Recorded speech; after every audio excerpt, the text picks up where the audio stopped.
Dans le monde feutré des affaires, il existe des réseaux dont on ne trouve jamais l'adresse dans les annuaires. Des cercles fermés, invisibles, protégés par le silence et la peur.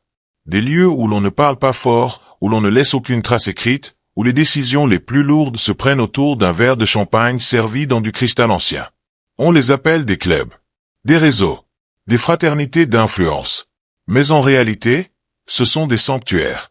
Et certains sont bâtis sur des fondations que personne n'ose interroger. Rebecca ignorait tout cela le jour où l'enveloppe apparut sur son bureau. Elle était arrivée tôt ce matin-là, comme toujours.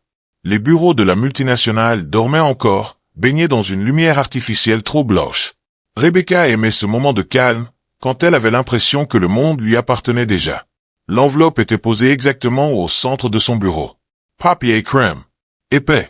Un cachet de cire dorée, parfaitement intact. Son nom, écrit à la main. Pas d'expéditeur. Son cœur s'accéléra. Dans le monde où elle évoluait, rien n'était laissé au hasard. Et certainement pas une invitation aussi théâtrale. Elle l'ouvrit. Le Cercle des Perles a le plaisir de vous inviter à rejoindre ses rangs. Cocktail de bienvenue. Vendredi, 20h. Tenue de soirée exigée. Rebecca relut la phrase 3 fois. Loose Circle de Pearls. Elle en avait entendu parler. Tout le monde en avait entendu parler. Mais personne ne savait vraiment ce que c'était. À 32 ans, Rebecca était déjà une anomalie statistique. Fille d'un fonctionnaire et d'une commerçante, elle avait grandi dans un quartier modeste, avec une certitude chevillée au corps. Elle ne resterait pas là. Elle avait travaillé plus que les autres. Dormi moins. Accepté des humiliations qu'elle jurait intérieurement de ne jamais oublier. Chaque promotion avait été une victoire. Chaque succès, une revanche. Mais plus elle montait, plus elle comprenait une vérité dérangeante. Le mérite ne suffisait pas toujours. Il y avait des portes qui ne s'ouvraient qu'à ceux qui connaissaient les bonnes personnes. Et des ascenseurs réservés à une élite silencieuse. Le Cercle des Perles faisait partie de ces ascenseurs. Le vendredi soir, Rebecca se présenta à l'adresse indiquée. Un hôtel particulier dissimulé derrière une autre grille en fer forgé. Aucun panneau. Aucun eau. À peine entrée, elle sentit le changement. L'air était plus lourd. Plus ancien. Comme si les murs eux-mêmes avaient été témoins de secrets trop lourds pour être oubliés. Les femmes présentes étaient impeccables. Élégantes sans ostentation. Puissantes sans arrogance. Elle la regardait toute. L'évaluait. Madame Amina s'approcha. Bienvenue, Rebecca. Tu arrives exactement au moment où ta vie va changer. Rebecca sourit, flattée. Elle n'entendit pas l'avertissement caché dans la phrase. La descente vers le sous-sol marqua une rupture. Chaque marche semblait l'éloigner du monde des vivants. La salle circulaire était tapissée de portraits. Des dizaines de femmes. Des siècles d'ambition figés sur toile. Elles sont toutes passées par ici, murmura Madame Amina. Rebecca frissonna. Quand la protectrice apparut, le temps sembla se déformer. La sphère flottait. La fumée respirait. La voix ne venait de nulle part et de partout à la fois. Tu es ambitieuse, Rebecca. Et l'ambition est une fin.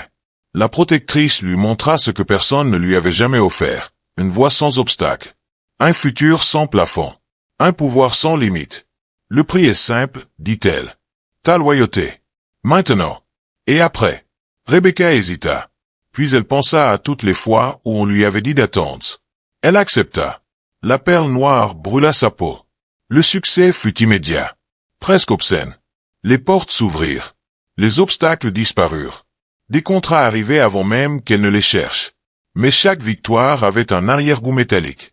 Et chaque dernier vendredi du mois, Rebecca descendait. Encore. Encore. Encore. Avec le temps, elle comprit la véritable nature du cercle. Les femmes ne quittaient jamais vraiment leur poste. Elles se transmettaient. Comme des titres. Comme des masques. Quand une membre mourait, une autre prenait son nom. Son visage. Son héritage. Et l'esprit restait.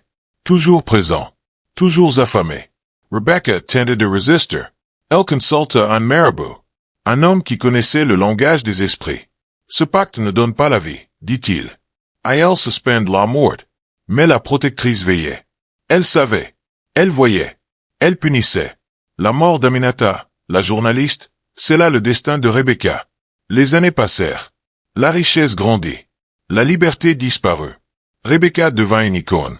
Puis une prisonnière. Quand la protectrice annonça la fin, Rebecca n'eut même plus la force de pleurer. Tu as bien servi.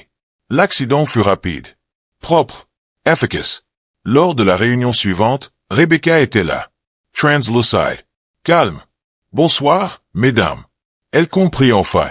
Le cercle ne promettait pas l'éternité. Il promettait la continuité. Aujourd'hui encore, une enveloppe attend. Et le cercle recrute. Toujours.